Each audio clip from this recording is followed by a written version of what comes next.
धौलपुर एक गांव में मंगत राम नाम का आदमी अपने घर में अपनी बीवी शबाना से उधार पैसे मांग रहा है। अरे भाग्यवान, मैं सच कह रहा हूँ, तुम्हारे पैसे तुम्हें वापस मिल जाएंगे।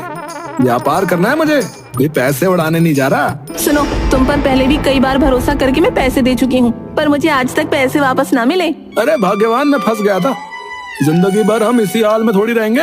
हाँ, सही कहा। अगर तुम्हारी सारी बातें मान ली तो कटोरा लेकर भीख मांगने की नौबत आ जाएगी।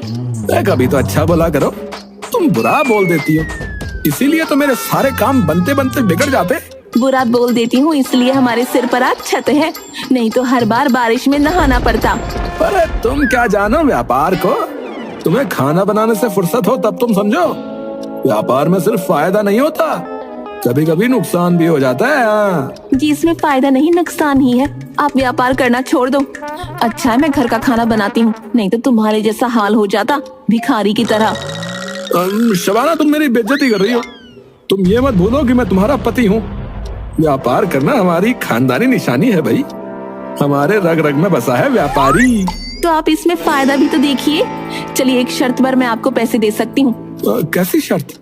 अगर अब की बार आपने नुकसान किया तो घर का सारा काम आपको करना पड़ेगा और खुद को व्यापारी कहना बंद कर देंगे।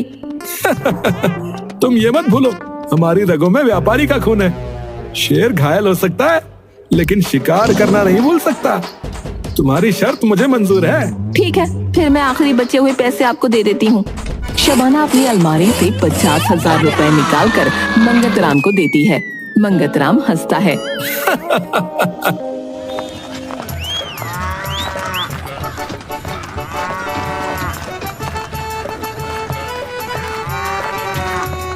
मंगत राम कुछ लोगों के साथ जुआ खेल रहा है और 40,000 रुपए हार चुका है। क्यों मंगत, आगे नहीं खेलेगा? इतने में रुक गया? अबे रमेश, हम व्यापारी हैं, कभी भी चुनौतियों से नहीं भागते। तभी मंगत को शबाना की बात याद आती है। अगर अब की बार आपने नुकसान किया तो घर का सारा काम आपको करना पड़ेगा और खुद को व्यापारी कहना बंद कर देंगे। अरे सारे पैसे तो नहीं हार सकता अभी, नहीं तो घर का सारा काम करना पड़ेगा। मेरा बाहर आना जाना भी बंद हो जाएगा। इससे अच्छा होगा कि शबाना से कल थोड़े से और पैसे लेकर आऊं और फिर आगे का खेल खेलूं। भाई कहाँ खो गया मंगत? ये क्या तेरी 10,000 की बाजी लगा दूं? रमेश, मुझे एक कहावत याद आ गई यार कि हार कर जीतने वाले को ना बाजीगर कहते हैं। इसलिए आज का खेल मैं यही खत्म करता हूँ, लेकिन कल तो मुझे यही मिली हो। मैं तुझे हरा कर अपने सारे पैसे जीत लूंगा, ये मेरा वादा है। अच्छा चल, फिर कल ही देखते हैं। मंगत राम वहाँ से उठकर चल देता है।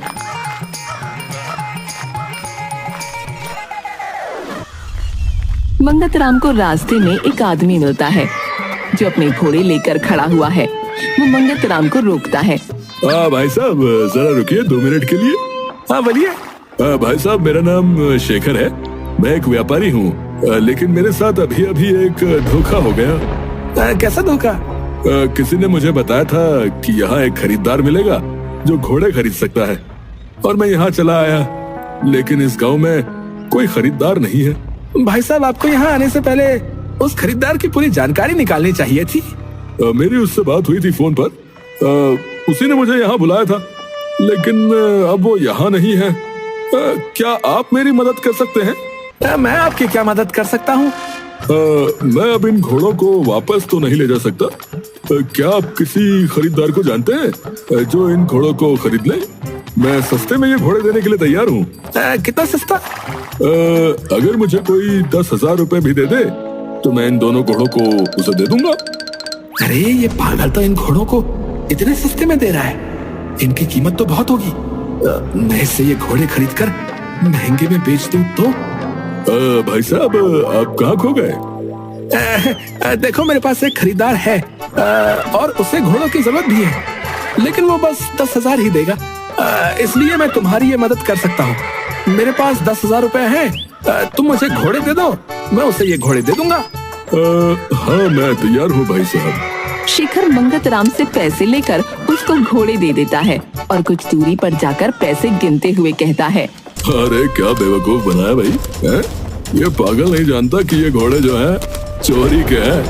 कभी भी इन घोड़ों का मालिक यहाँ आ सकता है। इतना बुद्धू आदमी तो मैंने आज तक नहीं देखा भाई।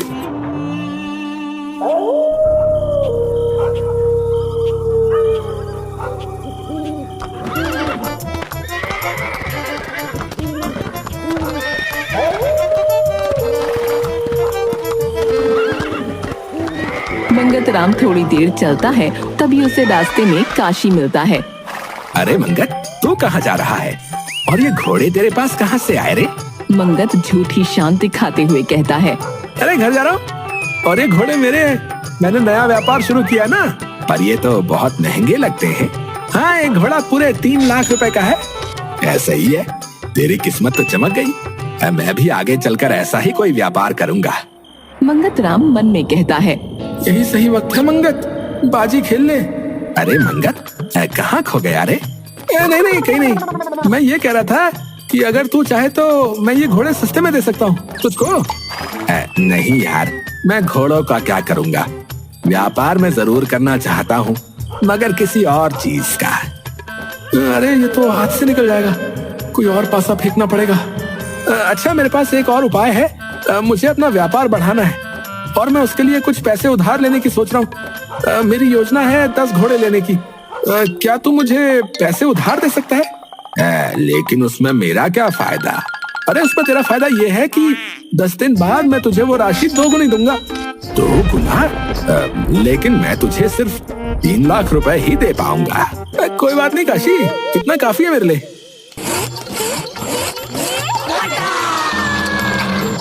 10 दिन बाद मैं तेरे घर पर पैसे लेने आऊंगा मंगत। अच्छा? मंगत घर पहुंचकर शबाना को उसके पैसे वापस लौटा देता है। तुम्हारे पैसे वापस कर दिए वादे के अनुसार।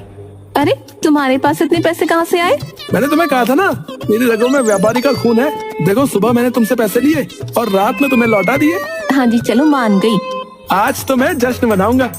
एक काम करो शबाना, मेरे लिए लड्डू बनाओ। शबाना मुंह चिढ़ाते हुए लड्डू बनाती है।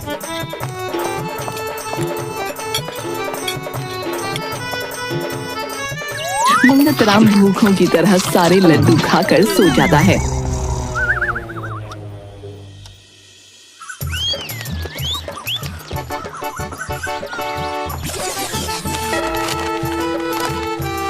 कुछ दिन बाद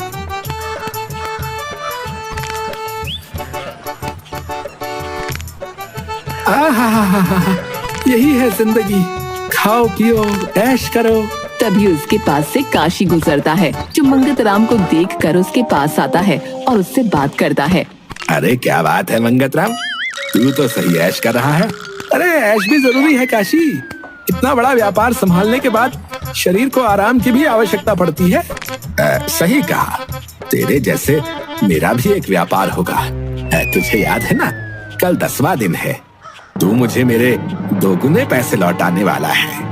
मंगत राम चिढ़ते हुए। हाँ, याद है। तो कल मैं तुझे मिलता हूँ, मेरे पैसे तैयार रखना। काशी वहाँ से चला जाता है।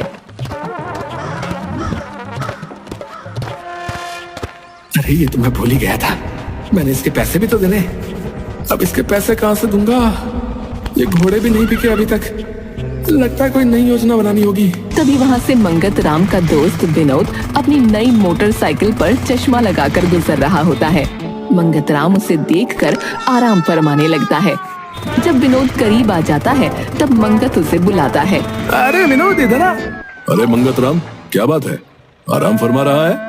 हाँ यार, क्या करूं, घोड़ों का व्यापार शुरू किया है, इसमें मुनाफा ही मुनाफा है। विनोद दूर खड़े हुए घोड़े देखता है। ये घोड़े तो बड़े महंगे लग रहे हैं भैया। हाँ यार, 5 लाख का एक घोड़ा है। तीनों घोड़े 15 लाख के ऊपर के हैं। लेकिन मुझे 3 घोड़े और लेने, जिसके लिए मैं सोच रहा हूँ कि कोई मेरे इस व्यापार में 15 लाख और निवेश कर दे तो मैं उसको 10 दिन में 2 गुने पैसे लौटा दूंगा। विनोद का मुंह खुला रह जाता है। क्या 2 गुना यानी 15 के 30? हाँ यार, जब मुनाफा ही इतना है तो इतना क्यों नहीं दूंगा। 6 घोड़े मैं शहर में आराम से 50 लाख के बेच दूंगा। अच्छा, सुन मंगत, मेरे पैसे भी लगवा देना यार इस व्यापार में। देख, मेरे पास 15 लाख तो नहीं है। मैं तुझे उधार 10 लाख दे सकता हूँ, पर अगर तू 10 दिन बाद मुझे 2 गुना लौटा दे तो। चल, तू अब इतना बोल ही रहा है तो मैं मना कैसे कर सकता हूँ। कहाँ है पैसे? चल आ बैठ, मेरे दफ्तर में पैसे रखे हैं। मंगत राम विनोद के साथ उसकी मोटरसाइकिल में बैठकर उसके दफ्तर चला जाता है। विनोद मंगत राम को पैसे दे देता है। मंगत राम काशी को 2 गुने पैसे लौटा देता है। कुछ दिनों बाद मंगत राम ऐश कर रहा है। तभी विनोद वहाँ आ जाता है।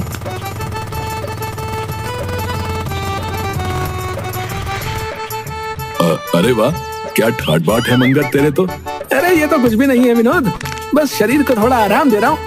व्यापार का इतना भार है कि शरीर को थोड़ा आराम देना भी जरूरी है। इतना भार है तो थोड़ा मुझे दे दे। याद है ना, कल 10वां दिन है, तूने मुझे 2 गुना पैसे वापस करने हैं। हाँ याद है। चल अच्छा है, कल से मैं भी तेरी तरह आराम करूंगा। चल, मैं तुझको कल मिलता हूँ। विनोद वहाँ से चला जाता है। अरे फंस गया यार, इसके तो 20 लाख है, इतनी बड़ी रकम कहाँ से लाऊं? तभी मंगत राम को सामने से गांव का सुनार लाला पूरन आता दिखाई देता है। अरे ये पूरन काम आ सकता है, यही इतनी बड़ी राशि दे सकता है। मंगत राम उसे रोकता है। अरे पूरन लाल जी, पैदल कहाँ जा रहे हो? मुझसे कहते थे मैं अपनी घोड़ा गाड़ी भेज देता आपके लिए। कौन सी घोड़ा गाड़ी? लो, आपको यही नहीं पता? अरे मैंने घोड़ों का व्यापार शुरू किया है और इसमें अंधा मुनाफा हो रहा है। आप काशी को जानते हो ना? हाँ, अरे वो जो तेरा दोस्त है वही काशी ना? हाँ वही, उसको 3 लाख का फायदा कराया अभी कुछ दिन पहले ही। और अब विनोद मेरा दोस्त, उसको भी कराने वाला हूँ। 2 गुना फायदा? मगर कैसे? अरे उन्होंने कुछ रुपए मुझे उधार दिए, जो पैसे मैंने घोड़ों के व्यापार में लगा दिए। मुनाफा होने के 10 दिन बाद ही उनकी कीमत 2 गुना करके लौटा दी। अच्छा, ये घोड़े तुम्हारे हैं? मंगत राम घोड़ों को देखता हुआ कहता है। हाँ पूरन जी, पूरे 10 लाख का एक घोड़ा है, पर मुझे 3 घोड़े अभी और लेने। उसके लिए मैं एक व्यापारी को ढूंढ रहा हूँ जो मेरे इस व्यापार में 30 लाख का निवेश कर दे, जिसके मैं उसे 10 दिन बाद 2 गुने पैसे देने के लिए तैयार हूँ। पूरन का मुंह खुला रह जाता है। 2 गुना, वो भी 10 दिन में? अरे मंगत सुन, क्या 25 लाख में तेरा काम नहीं चलेगा? 25 लाख देखना पड़ेगा, पर पैसे अगर जल्दी मिल जाए तो शायद मैं कुछ कर पाऊँ। हाँ, पैसे तैयार हैं, तू चल मेरे साथ और ले। मंगत राम पूरन के घर जाकर उससे पैसे ले लेता है।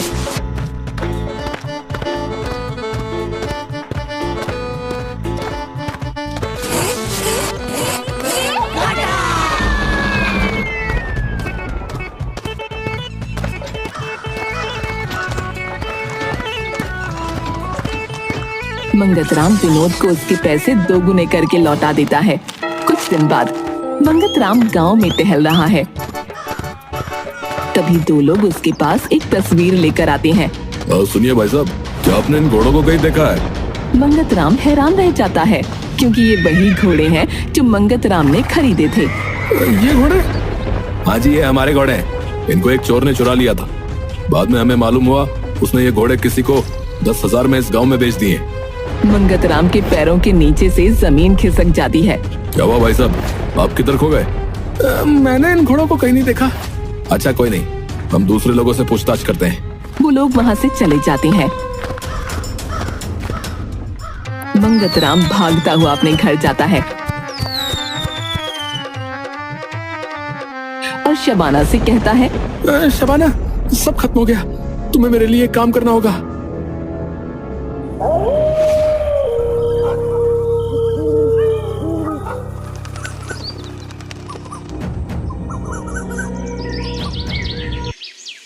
पूरन अपने 2 गुने पैसे लेने के लिए मंगत राम के घर पहुंचता है, लेकिन वहाँ भीड़ लगी हुई है। अरे लगता है पैसे का भंडारा हो रहा है, मजा आएगा। उसी भीड़ में विनोद और काशी भी खड़े हैं। अरे देने वाला जब भी देता छप्पर फाड़ के। तुम सब लोग 2 गुना पैसे लेने आए हो ना? क्या बोले जा रहे हो पूरन जी? अरे सच बोल रहा हूँ विनोद। वैसे तो ये बताने की बात नहीं है, पर खुशी इतनी है क्या करूँ। देने वाला जब भी देता छप्पर फाड़ के। पर ये कोई देने वाला नहीं है, सब लेने वाले खड़े हैं। हाँ जानता हूँ, सब अपना 2 गुना पैसा लेने आए हैं। जय हो मंगत राम तेरी। अरे सपनों से बाहर आओ पूरन जी, मंगत न जाने कितने लोगों के पैसे लेकर भाग गया है। हाँ, उसने चोरी के 2 घोड़े सस्ते में लिए और सबको दिखाया कि उसका ये व्यापार है। सबसे उसने व्यापार के नाम पर पैसे ले लिए और कहा कि दोगुने लौटाऊंगा। विनोद और मेरी किस्मत अच्छी थी, हमारे पैसे मिल गए, पर बाकियों के शायद अब कभी ना मिले। पूरन हैरान रह जाता है। तुमने क्या कहा कि मेरे पैसे नहीं मिलेंगे? हाँ, नहीं मिलेंगे। हाँ, नहीं मिलेंगे। मुझे चक्कर से आ रहे हैं। पूरन बेहोश होकर वहीं गिर जाता है।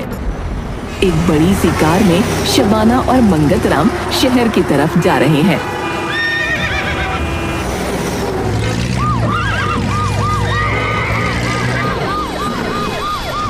देखा शबाना, कब तक उस गांव में रहते? मेरी रगों में व्यापारी का खून दौड़ रहा है। हाँ, मुझे आज नहीं तो कल शहर तो जाना ही था। हाँ जी, मान गए आपको। कहाँ तुमने 50,000 दिए थे और आज हमारे पास पूरे 5 करोड़ रुपए हैं। अब तो मानती हो अपने मंगत लाल को? हाँ हाँ, मान गए मंगत लाल जी। पीछे देखो, आ गए मामे हीर दे।